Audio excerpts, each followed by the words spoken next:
Well, good evening, and good evening. And my thanks to Paul and the Magnificat Prayer Group for this opportunity to speak with you this evening. This is the Year of Mercy, as we all know, and so I have been asked to speak about believing in the mercy of God. Now, I have to confess that I don't feel on sparkling mental or spiritual form. I just got back from Australia recently, and I'm still not quite here yet. So I don't know if really, I hope there'll be something in here. But it's perhaps not entirely coherent. So it's just a few thoughts around the subject, which I'm throwing out. Well, we have been very aware recently, we are very aware of the political scene, obviously because of all the changes that there are and will be. Now, you may remember, some of the older ones among you, that the controversial British politician of the 1950s and 1960s, Enoch Powell, once famously said, "Every political career ends in failure." And so after the referendum on Scottish independence, we had the resignation as First Minister of Alex Salmond. And after the referendum on Brexit, we've had the resignation of David Cameron. But another figure who has been in the news recently is, of course, Tony Blair. Now, I don't want to comment on him or think. He is a Catholic, of course, has become a Catholic. And we know the charges, as it were, that have been brought against him over the handing of the Second Iraq War. And, you know, I'm not Tony Blair's confessor. I don't have insight into his soul, but I would have thought he was in a situation where it was important to believe in the mercy of God, because it's unlikely that he will receive a great deal of mercy from the world, as it were, from Parliament perhaps eventually, or indeed from the people who lost family during that unfortunate war. The world is actually very merciless. It has been said that in the world, or in society these days, everything, almost everything, is permitted, but nothing is forgiven. In the church, some things are not permitted, but everything can be forgiven. And that's a big difference.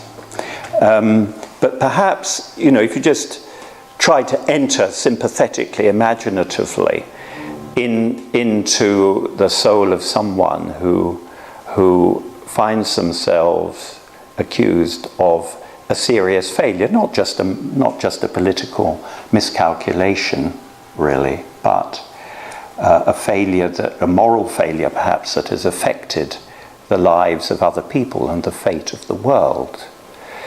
If that comes home to you, he says he thinks about it every day. Well, believing in the mercy of God, without that horizon, you're condemned simply to justify yourself the whole time. That's the big difference that believing in the mercy of God entails, that you can actually admit you've made a mistake or you've done wrong, because that's not the end of the world. Mercy is the love of God that is greater than sin. Mercy is the dawn of light beyond the darkness of failure. It's not just perhaps every political career that ends in failure, but in a certain sense, every human life, some sense.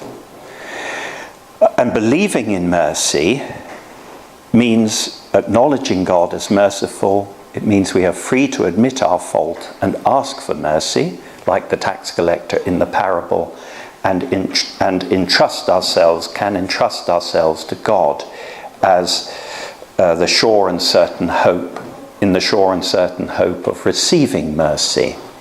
Now, think again, that's just a parable really, to think of Mr. Blair at this time.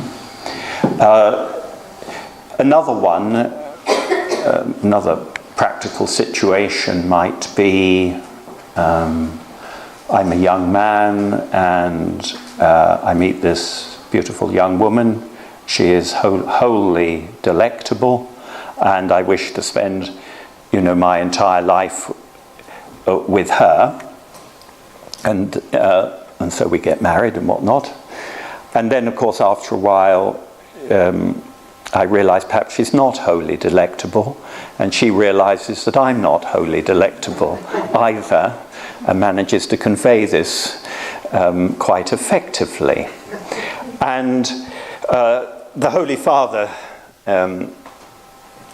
sort of in this context, says this: among the causes of broken marriages are unduly high expectations about conjugal life. Once it becomes apparent that the reality is more limited and challenging than one imagined, the solution is not to think quickly and irresponsibly about separation, but to come to the sober realization that married life is a process of growth, in which each spouse is God's means of helping the other to mature. Each marriage is a kind of salvation history, which from fragile beginnings, thanks to God's gift and a creative and generous response on our part, grows over time into something precious and enduring. Now, the Holy Father doesn't use the word mercy there, but maturity, perhaps you could define maturity as the growth of mercifulness. It's like there's a first love, which doesn't involve mercy so much, and then a second love, second phase love, of which mercy will be a key ingredient. Those who prepare people for marriage say that not rarely they meet the attitude, those who are getting married, well, if my partner is unfaithful, that's the end. That'll be the end of it. But that's the refusal, really, to take part in salvation history. That's the refusal to be merciful. And mercy is this deeper love that is elicited by failure, by sin, by unfaithfulness. And so to wipe that off the board of possibilities is a terrible thing. You can't take part in the history of salvation. Okay, that's just two kind of areas. That's just to sort of soften you up, really. Okay. Now this this is probably very familiar to some of you, and we've probably heard it already, maybe from me and from others during the Year of Mercy. But as we know, the Latin word for mercy is misericordia, and it was St. Augustine who pointed out that you can sort of break that word into two, and in the middle of it you've got cor, which is the Latin word for heart, and round it you've got miseria, which is the word not. It's not exactly misery, it's not what I feel like on a foggy February afternoon, or what I feel like when the computer crashes, or somebody's said something nasty to me, I feel miserable. I'm suffering from misery at that point. It's misery, I'll come back to it in a minute. It's a much bigger concept than that. But he says, he plays on this, that it's mercy, misericordia, is the meeting of the heart, the core, with miseria, with human unhappiness, human misfortune. So he says we speak of mercy when someone's misery touches our heart. That's it. The miseria of someone else touches my heart, and out comes mercy. And so he comments on the gospel of the woman caught in adultery, and he has a beautiful little passage. You remember how at the end, after Christ has written in the sand and then said, "Let he who is without sin cast the first stone," they all go away, beginning with the eldest, so that all that is left is Jesus and the woman. And he says, only he and she remained. The creator and the creature remained. Misery and mercy remained. She remained who was aware of her guilt, and he remained who forgave the sin. Very beautiful. There's misericordia et miseria. So it is really, mercy, a two-stage thing. St. Augustine says somewhere else, mercy is a compassionate heart for someone's miseria, which prompts us to come to their help if we can. So there are two stages. There's an emotion, the sadness, the sympathy or empathy. We see, oh gosh, this is, the poor soul, something like that. Okay, we feel that, but that of itself, that's good, but it's not enough. If it's not to be sterile, then it must prompt us to come to the help if we can. So mercy begins as an emotion, a feeling, compassion, suffering with, but it becomes, yes, a judgment. Oh, this is really bad, this person. And decision, act. In the end, mercy is something you do. You know how in the Mass we say, may Almighty God have mercy on us. In the French Mass, the phrase is que Dieu Tout-Puissant nous fasse miséricorde, which means may he do mercy. I don't know what it is in Spanish, but may God do mercy. And often you find that in the Bible, that it's not have mercy or feel mercy, but do mercy. And there it is. So mercy is something God does, he shows it in deeds, and we are summoned to the works of mercy. So you could say that mercy, as Augustine explains it, engages the whole person. Our emotions are engaged, our heart is engaged, but our head is engaged, and our hands are engaged. We've got to do something. So mercy flows through the whole person. Now I just want to go back to this miseria, because it's an interesting thing. As I say, it's not just the rainy afternoon feeling, but it's the opposite of what the ancients called beatitude, beatitudo, happiness. So it's misery as misfortune. It's that things aren't right. Things aren't right.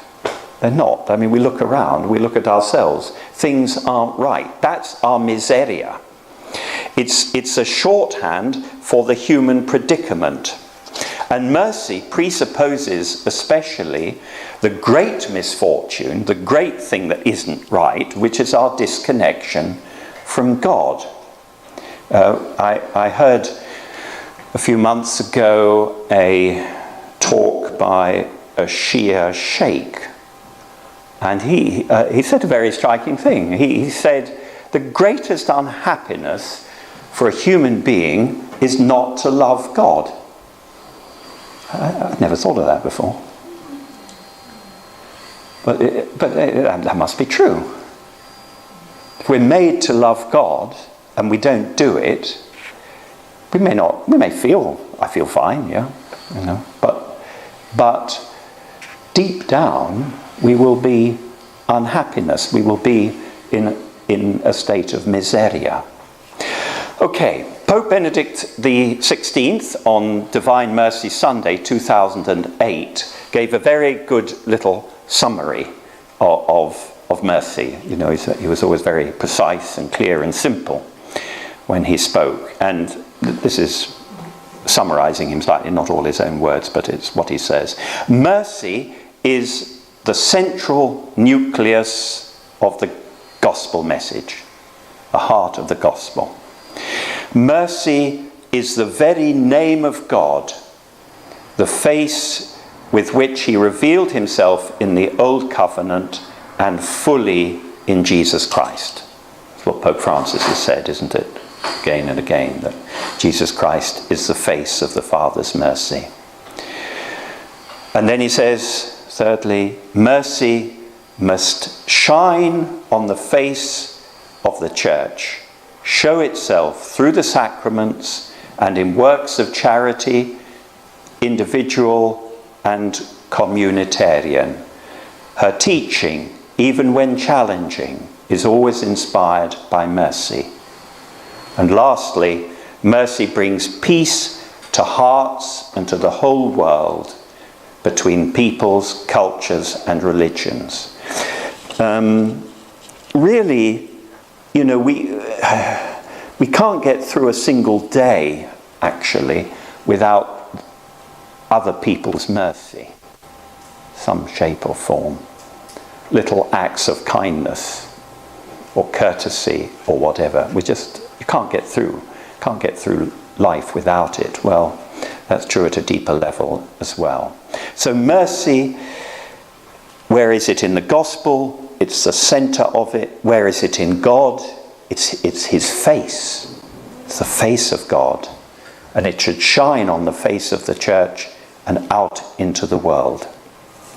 Now, mercy again, St. John Paul II has said, and I think this is to get to grips with it. I'm really, in all of this, I want to look at the mercy of God rather than us being merciful, you know. I want to focus on the mercy of God. That's the title, wasn't it?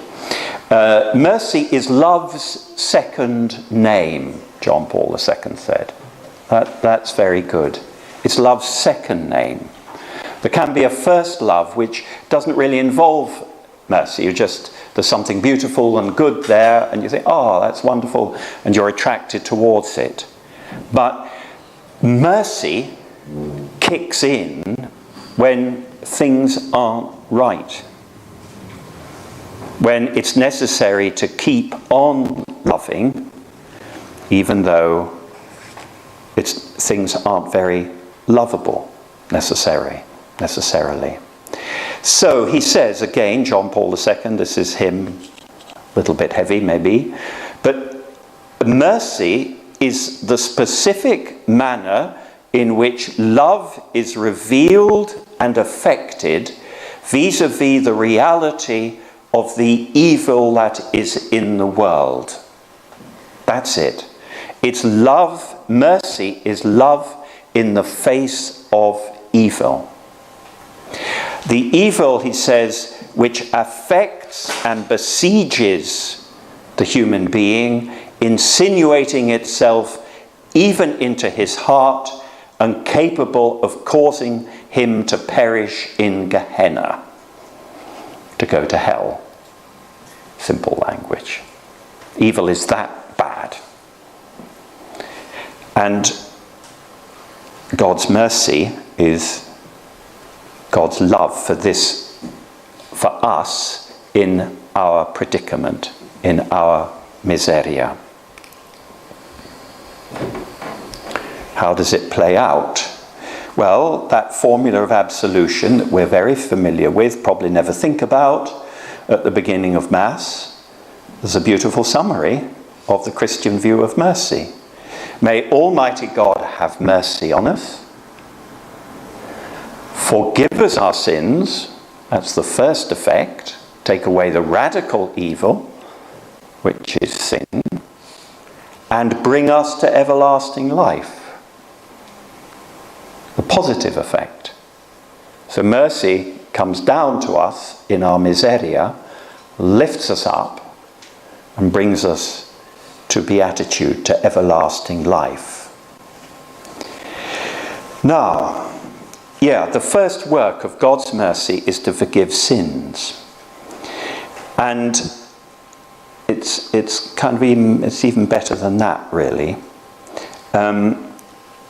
Think of Genesis, and you remember at the beginning of chapter 1, there's this formless void. The world is just this sort of waste place, this kind of nothingness, great black hole. And God then reveals his creative and ordering power.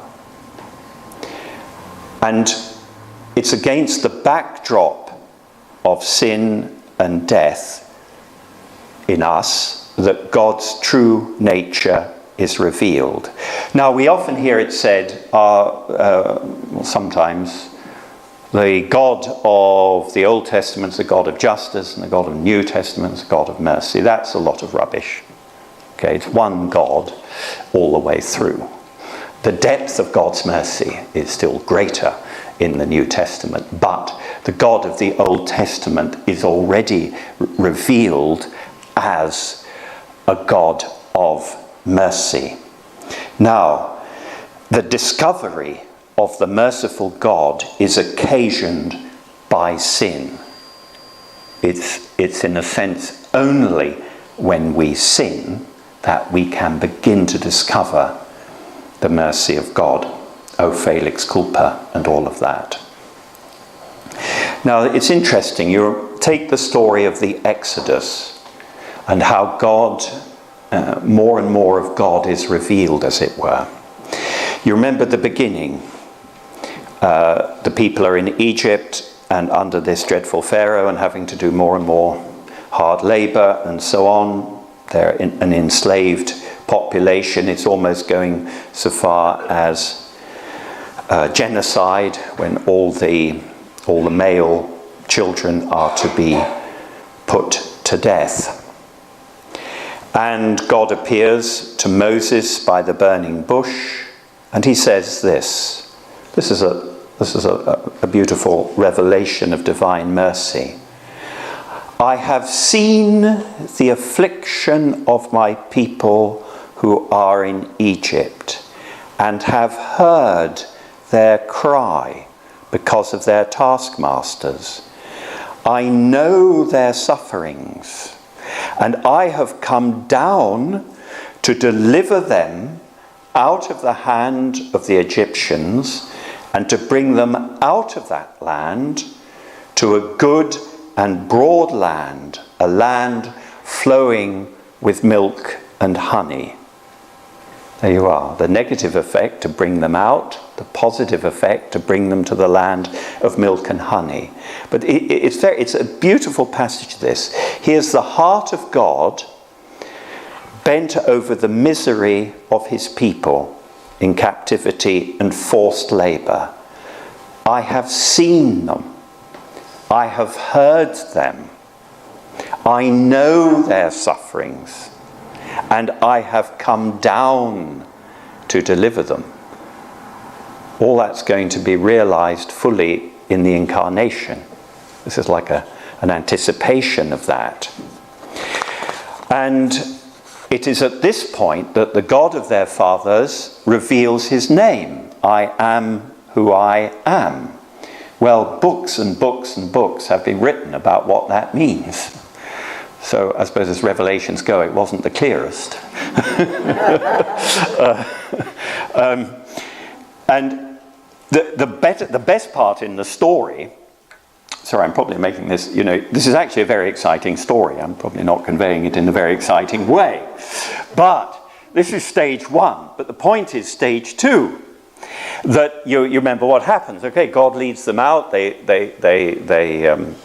go through the Red Sea, and it's all wonderful, and the enemy goes glug glug under the waters, and they make their way to Mount Sinai, and God gives them the law, and the covenant is made, and it's all wonderful. But they then turn away from God, and you remember the story of the golden calf.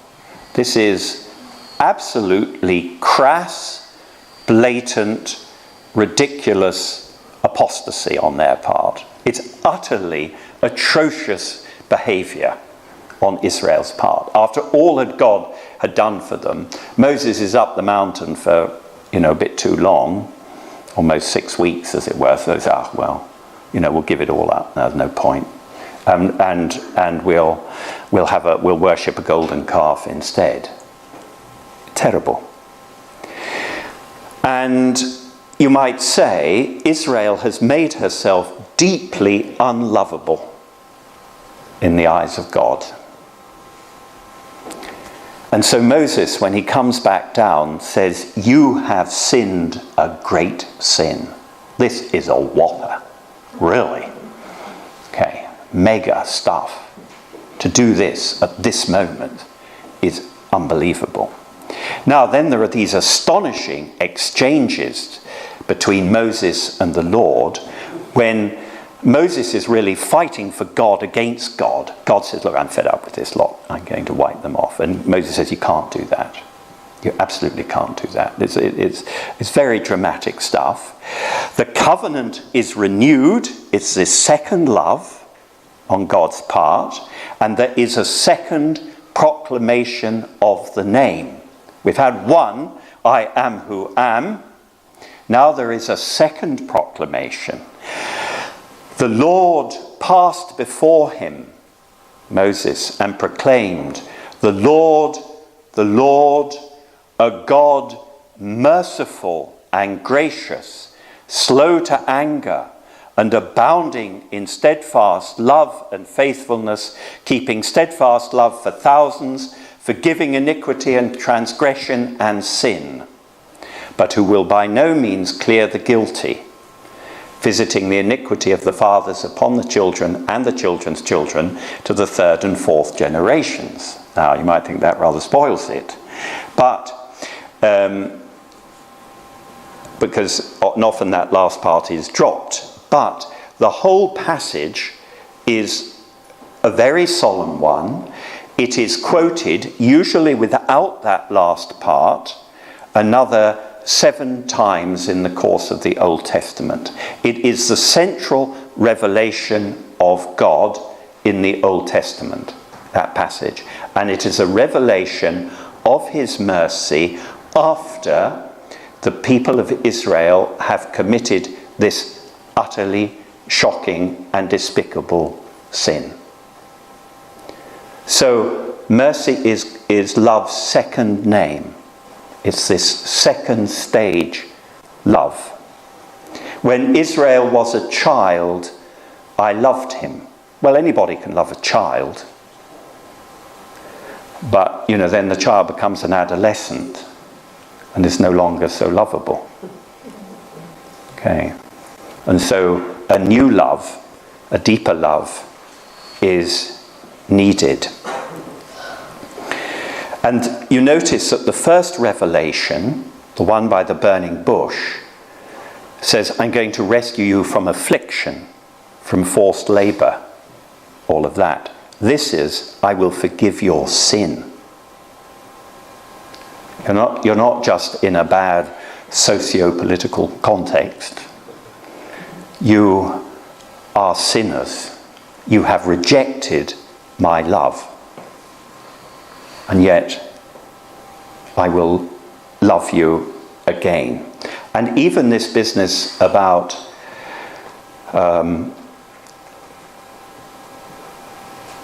not clearing the guilty and visiting the iniquity of the fathers upon the children and the children's children to the third and fourth generations is actually actually a limit on God's justice. It says, I'm not going to punish you forever. It has a limit. And you'll often notice in the Old Testament, it comes up in the Psalms, for example, God's anger, which is a metaphor for his justice, is but for a moment, and his favour is for a lifetime. Weeping may tarry for the night, but joy comes with the morning. When you get God's anger in the Old Testament, it is always passing. It's not enduring. It's short-lived. And then the favour, as it were, returns, kicks in. That's what is the more important. Weeping may tarry for the night, but joy comes with the morning. After the night of the passion comes the morning of the resurrection. Now you see, sin has its consequences, and these have to be endured, but they are limited. Towards the end of his life, John Paul II wrote a lot about this, reflecting back on the 20th century, that the evils of Nazism were in some sense limited. 12 years.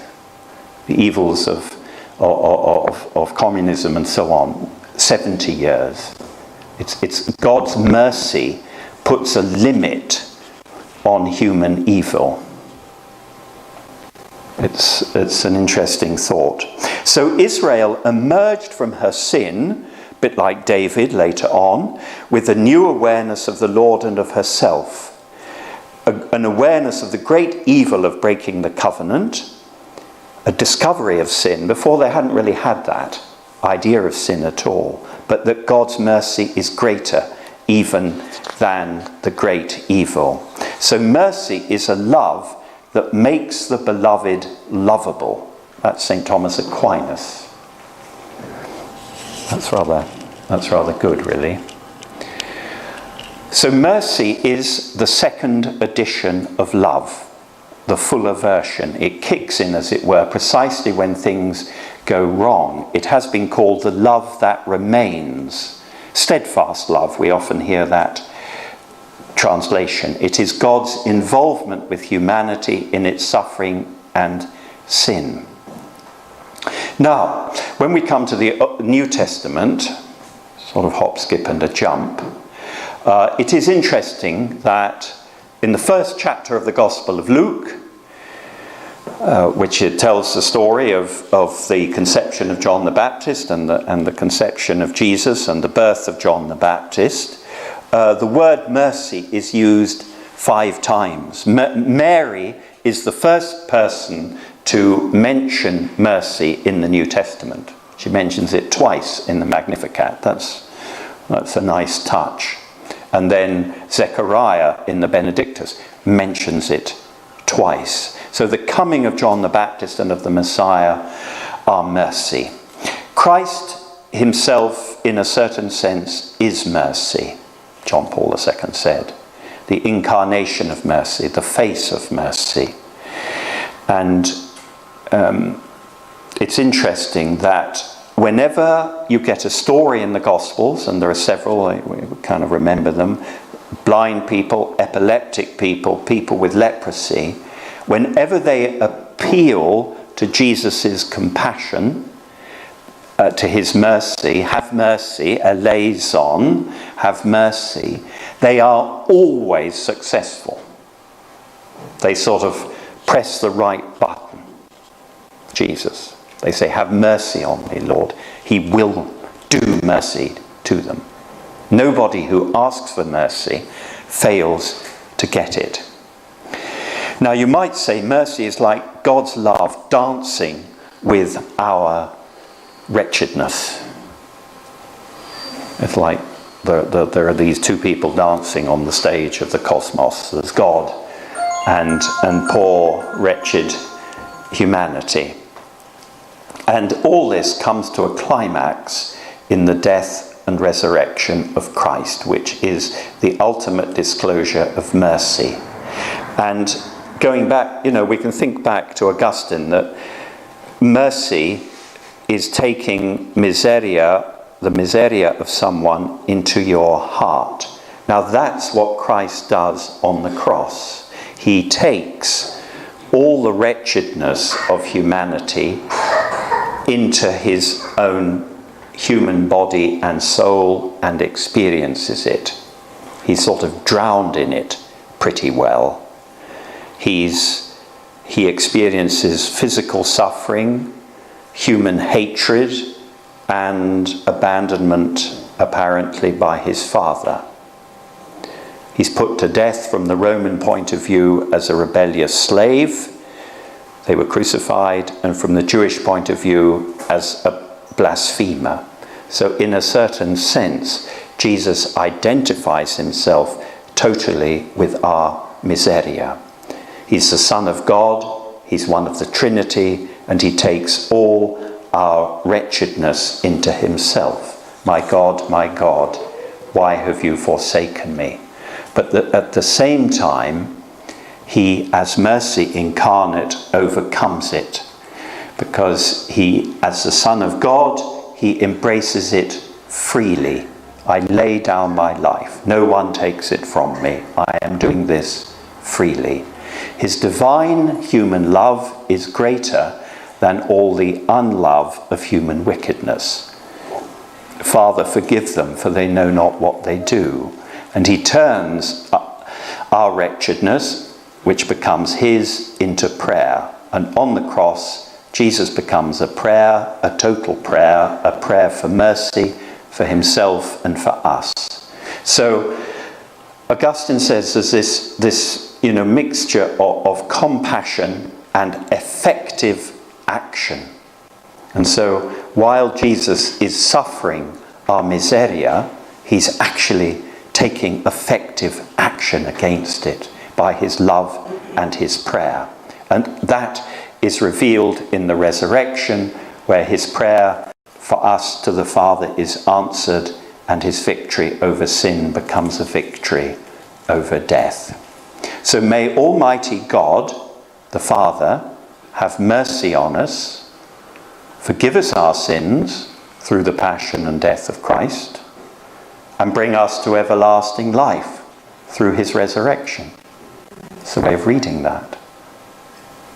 There it is. It's not enough to say, really, that God's mercy triumphs over sin and death. It's brought out by them, unleashed and provoked by them. They are permitted so as to reveal mercy, so that God's inmost self, his glory, his holiness, might be revealed, and that glory is his mercy.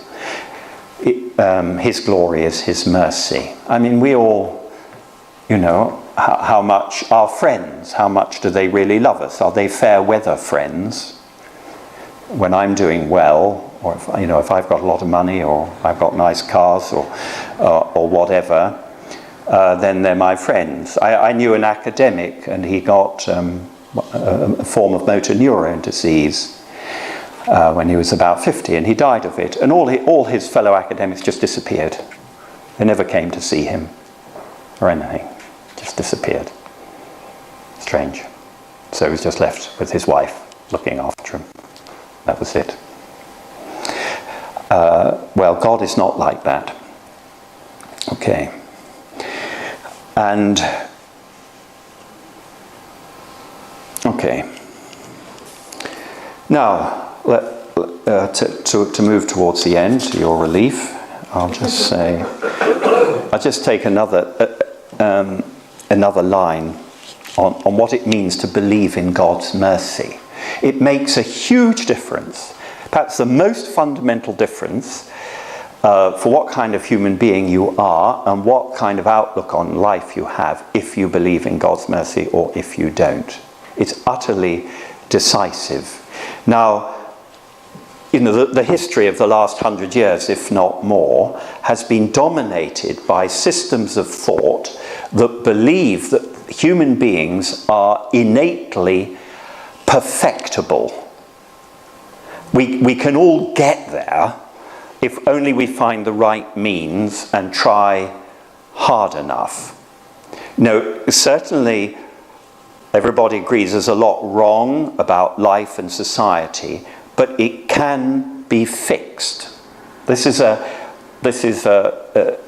deep modern view, and the fundamental dogma of modern liberal society is the denial of original sin, actually. And therefore the human situation is changed from being one of predicament to one of just problems. You can fix a problem. And so there's no problem, personal or social, that cannot in principle be solved, maybe by counselling or legislation or social programs or technology or education or better placed investment or more police or further scientific and medical progress, or indeed by ever more intervention from the state. Who needs mercy? It just doesn't fit into this worldview, which is basically it's a kind of social technology, really, social engineering, as they say. Science and law should be enough to guarantee our happiness, and yet, funnily enough, they're not. And strangely enough, this doctrine that we are perfectible, that we can, as it were, sort things out by ourselves, is a recipe for despair when you can't do it. It's a bit like this tragic phenomenon of suicide among the young.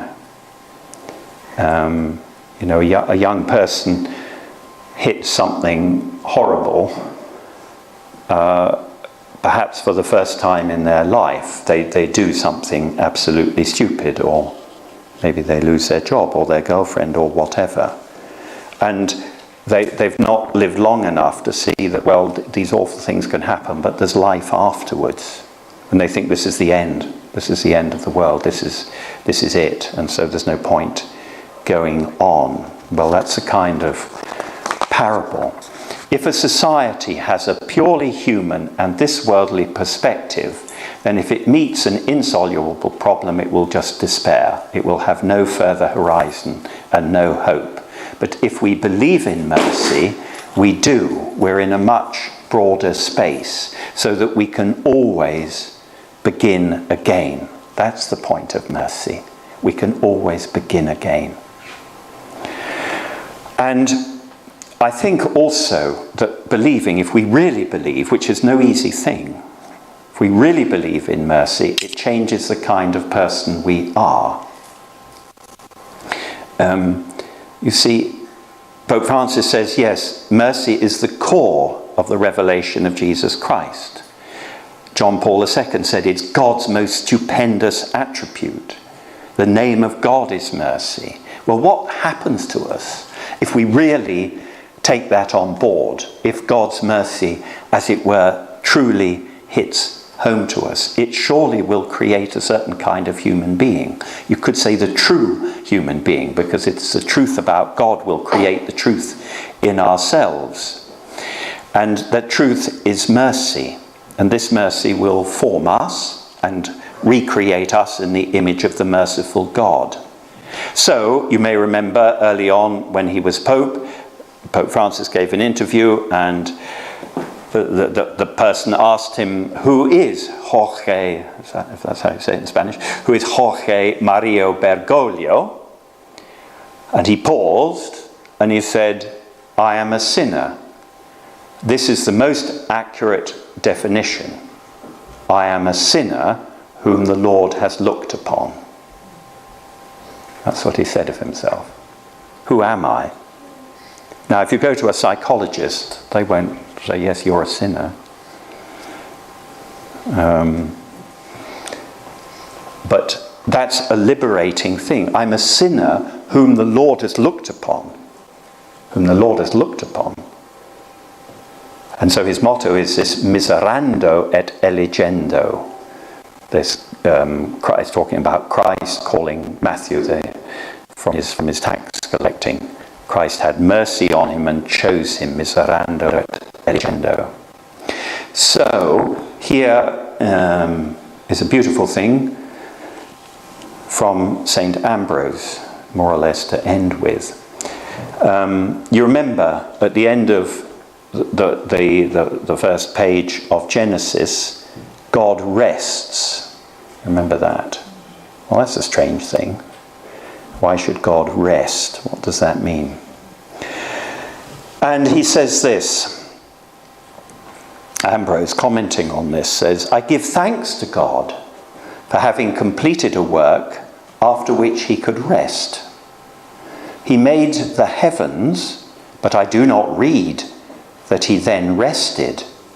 He made the earth, but I do not read that he rested. He made the sun, the moon, and the stars, but I do not read that he rested, because the resting comes at the end, when he's doing all of this. And then I read that he made man, and after that he rested, and then here's the punchline, there now being someone whose sins he could forgive. Before there'd been any sin, God rested. At last, I've created a being whose sins I can forgive. That's extraordinary. As if you're going to put it, for an anthropology, understanding of the human being, in utter and total contradiction of everything we're told about ourselves 24 hours a day. But that's it. The wonderful thing about being a human being is that you're someone whom God can forgive. That's extraordinary. So who am I? A being God can forgive. We can think of all the alternative self-descriptions possible. But isn't that one capable of filling us with joy? Because it allows me to fail, but it doesn't confine me to my failure. Isn't that infinitely more restful than constant striving to be a success in everything, which is just exhausting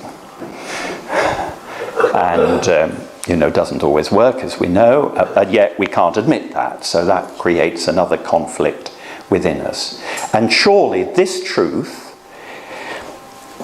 is the truth in which the tax collector lived. God be merciful to me, the sinner.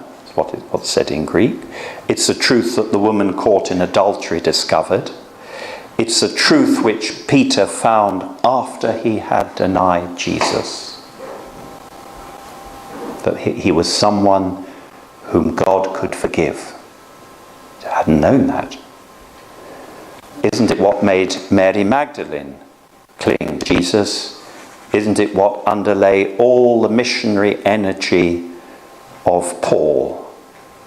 Really, because he knew he was a sinner whom the Lord had looked upon. And is this what will make us merciful persons? So we give thanks to God for his mercy and for that great depth in himself which sets us free at the deepest level of our being. Glory be to the Father, and to the Son, and to the Holy Spirit. Was in the beginning, is now, and ever shall be, world without end. Amen. Thank you. Thank you.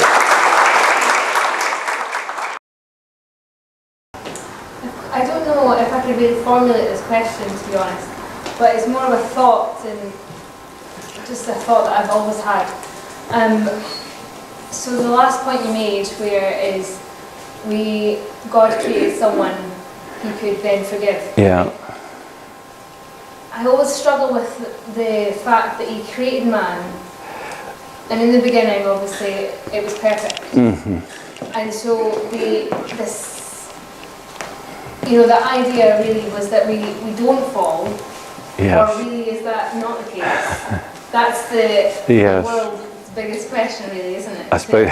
Would he want to forgive because of the act of forgiveness is just, to show the mercy of God? But my struggle is knowing that to go through the misery in order for the love to enter and the mercy. Do you know what I mean? Yeah, do we have to go through that? Yeah, I see that. I see the fall that's going to happen. Yes. And I say okay to that because opportunity for mercy, opportunity for Jesus to redeem. And yes. Do you know what I mean? This is a huge question. Yeah, yes. It's the whole of theology, really. Yeah. Yes, I don't have a natty answer to it. No. But it's the way it's panned out. And it's, of course, I suppose a helpful notion may be that love has to be free. Right. And God, you could say that God rested because he created a being who would love him freely. And freedom does imply the possibility of not. And that's the whole drama that's gone on ever since. That's maybe one angle on it that could be helpful. But he did, we say he foresaw it. He foresaw the fall. It is what what we sing at Easter, the Exultet, O happy fault. Oh, happy fault, that we now know more about God. Just as when you're older, once you've gone through adolescence, as it were, you then appreciate your parents at a new depth. Their patience with you and all the pain you must have caused. One must have caused them. And you see, my gosh, they put up with all of that. So one has a deeper appreciation after having all one's mistakes of the love of one's parents than one would as a child, even though you're living within that love. So, but no, you're right. It's a deep question. Yeah. Taking a big risk with this question. You talked of God's mercy. You're very lucky to even be here tonight to listen to, so thank you for that. I'm just worried about people who maybe don't have this opportunity or do not want to know about God's mercy. And God's out with time, but where can hide? Yeah. Mm-hmm. Is it okay? And it's just a question to hope that even if someone has said no to God in time, will they still get the opportunity to know his mercy? And then no one would ever be able to say no. Yes, indeed. Yeah, many great minds have asked that question, and we can certainly hope that. Yeah, and Edith Stein she has, I can't remember what the adjective is, but it's like it's like we can lock the door, we can barricade the house, we can block the chimney and and pull blinds over the windows, but God can still always find a way in.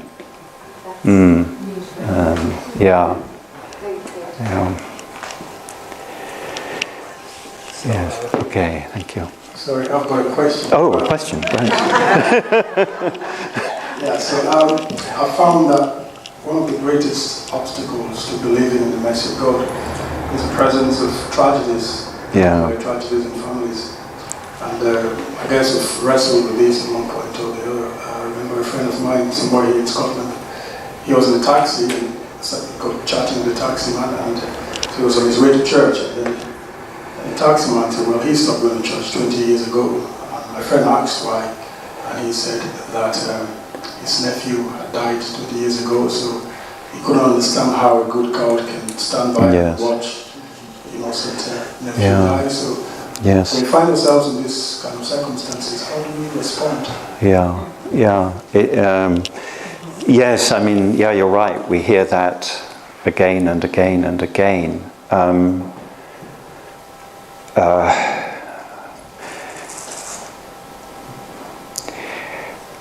Right. I mean, ultimately that takes you back to the whole question of why is there evil, why is there sin, why is there death and everything at all? Why does God permit these things? And even with all the light of the faith and the passion and death of Christ, we can say that God permits evil for a greater good to come from that, but we don't always see that.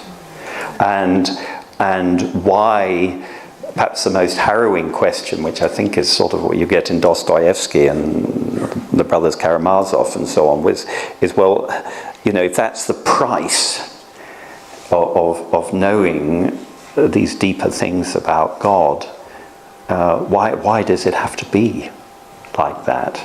That's a question.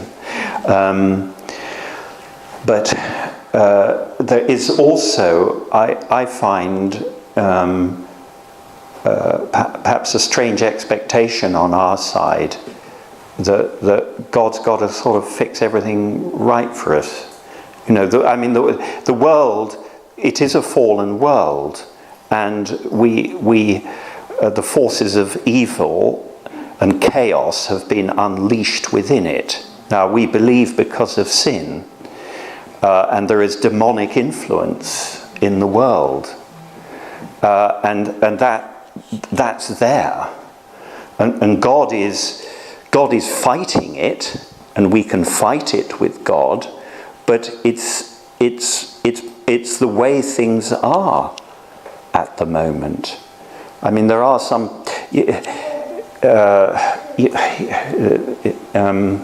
How can I put it? You wouldn't. Why should? You cannot. Why blame God? That's the question in my mind. Why blame God? This is the human condition as it has worked out.